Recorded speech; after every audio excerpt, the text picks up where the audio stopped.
What's going on, everybody? It is your boy Zamboni. I'm a musician and astrologer, and it is time to talk about the astrology of the week ahead. As always, I thank you so very much for being here. Thank you for rocking with me all this time. Thank you for going to ZamboniFunk.com. Thank you for getting reading there. Thank you for getting one of the 10-minute readings. Those are super helpful to me, and I find them to be not just fun to do for me as well, but also people really like them, and they're cheap and easy to get. You can also get an hour-long reading. You can go to there's a new plant cutting podcast out. You should probably check that out. I'm probably going to talk about a bunch of that today, but I was on the plant cutting podcast. I always love seeing those folks. Shout out to them. They're doing a conference in central New York, so if you're in the area, you should go check that out. There's plenty of stuff going on. Check out the music. Let's talk about the astrology of the week ahead. This week we got one of the things that I mentioned in the plant cutting podcast was the concept, the idea of piracy. And this is because this week we have a nice soft aspect situation between folks in Cancer, and by folks I mean the Sun and Venus especially, but then we're also going to have a new moon. So the moon is going to come through and conjoin the Sun there in Cancer, and then that new moon is going to make a sextile to Mars in Taurus, as well as a trine to Saturn in Pisces. As well, Mars and Saturn are making a sextile to each other. And Venus is also here in Cancer, and Venus is making those same soft aspects, so a sextile to Mars and Taurus and a trine to Saturn and Pisces. So sextile and trine, those are going to be aspects that are complementary and tend to be helpful or supportive in some kind of way. The sextile especially is going to be complementary, so Earth, Taurus, Water, Cancer, the Earth and the Water, they go together, they make green things such as these right here that you can see with me, right?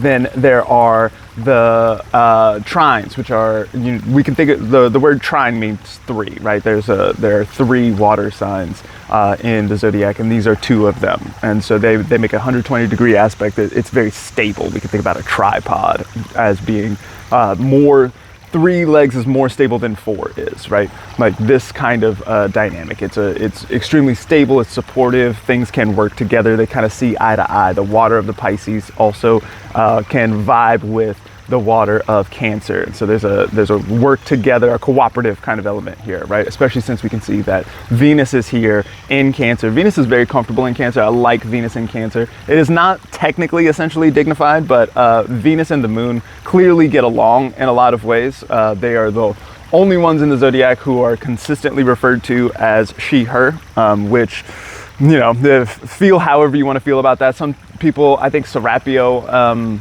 mentions that Saturn should be feminine, and that'll sort of like balance things out a little bit. But especially if we've got Mercury kind of like wobbling between gender, it doesn't really matter here. The gender pronouns here are not important as much as Venus and the moon are on a team together. And so we can notice that Venus rules Taurus and the moon is exalted in Taurus, for example, right? They get along together. They can, they're besties. They know how to do each other's stuff, right? And so the moon rules Cancer, and so Venus in Cancer is comfortable in the space, is able to do Venus things. Cancer is the sort of place that supports the kind of things that Venus likes to do. Venus likes to do art and beauty and cooperation, togetherness, cohesion, all of this sort of stuff, right? So Venus is here in Cancer, and Venus, there's something about sweetness, and sweetness as an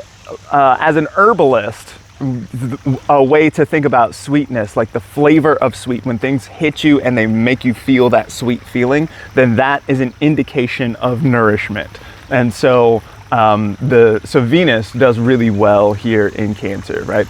And is making these soft aspects to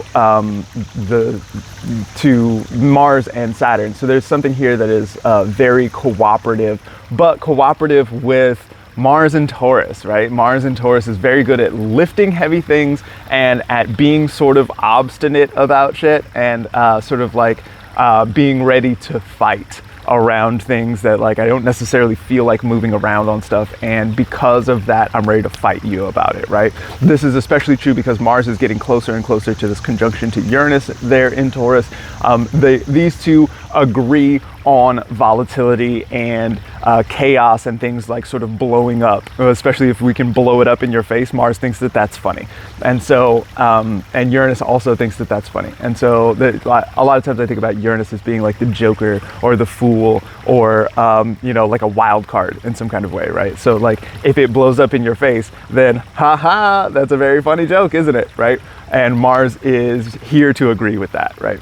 And so there's something here that is like volatile and maybe not necessarily trustworthy around this Mars in Taurus, but then we see this sextile to Venus, especially with reception, because Venus rules Taurus, that looks like it wants to be cute, it wants to work together in some kind of way, especially since we can see that there's also this soft aspect, a sextile from Mars or a trine from Venus to Saturn in Pisces. Saturn is going to be the authority structure, the rules, the boundaries, the skeleton of the thing in some kind of way, the thing that makes it actually real. So this together looks very cooperative to me. I mentioned piracy in the plant cunning video, and this is one of the more important insights that I think I've ever made.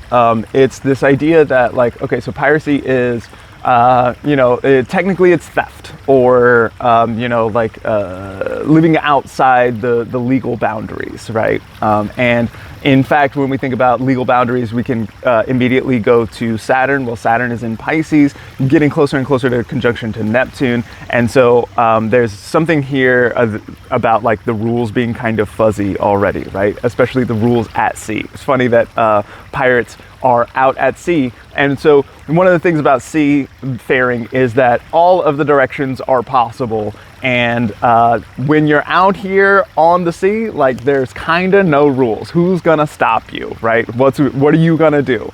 And so that's kind of the space that we clearly occupy as a people, as a society right now, right? It is the wild, wild west out here, especially when it comes to information and like propaganda campaigns and this kind of thing, right?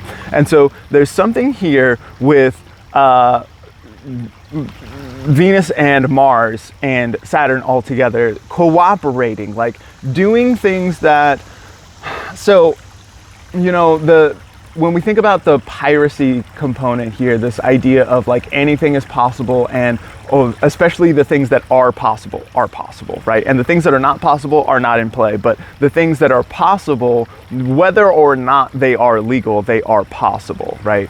And so here, the image that comes to my mind when we've got Venus making nice with the no-no boys this way is bribery, right? You want to sweeten or give a gift to or do something nice for the baddies in some kind of way. And then that can be something that is powerful for you or for your project. It's also worth noting that this is a dynamic that is going on outside of you, right? So other people are also engaging in this, and even to the point of institutions and wider spread dynamics. So there's a lot going on here that is in society at large. There's a lot going on that is maybe like a little behind the scenes, and maybe like making, the agreements, making agreements on things that are maybe like kind of a little sus, right? And so it is good to, even if you are morally righteous in a way that I maybe can't relate to, then you can still maybe notice that this is the landscape of things and be aware that that is kind of where we live at. Now, the other thing that we've got going on this week is we've got Mercury moving out of Cancer and into Leo. This is a very good move for Mercury. Mercury is not super good in a water sign in the first place. Mercury can get a little confused in that sort of space, especially making a trine to Neptune in Pisces. This is very good for creativity, for world building and this kind of stuff. This is not good for spreadsheets, data, understanding what's going on in a sort of like a logistical kind of way. As Mercury moves into Leo, we're seeing Mercury start to dry out a little bit. Mercury is no longer making any aspect to Saturn. Love to see Mercury not making an aspect to Saturn. That a good Mercury-Saturn word would be speech impediment, right? And so we remove the impediment part of it, and we just got free-flowing speech in a way that can work really well. Mercury in Leo is going to be very good about announcements and speaking loudly in some kind of way. And so this might be a good time to say something sweet that could put you into good position with the gangsters or the ne'er-do-wells who are around you, who might be in a position to do some things that you